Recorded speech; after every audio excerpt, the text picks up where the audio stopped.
Baru-baru ini Ivan Gunawan memperkenalkan dua boneka yang disebut sebagai anak-anaknya. Kedua boneka berpenampilan laki-laki itu bahkan telah diberi nama oleh Ivan Gunawan.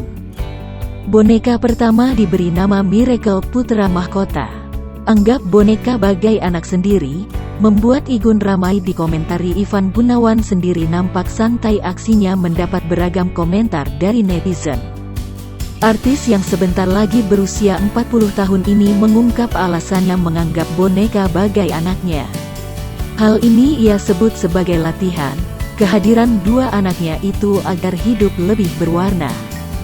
Ivan Gunawan menyebut hidupnya sudah lengkap dengan kehadiran dua anak. Ia juga akan mengajak kedua anaknya liburan ke Bali di malam tahun baru 2022.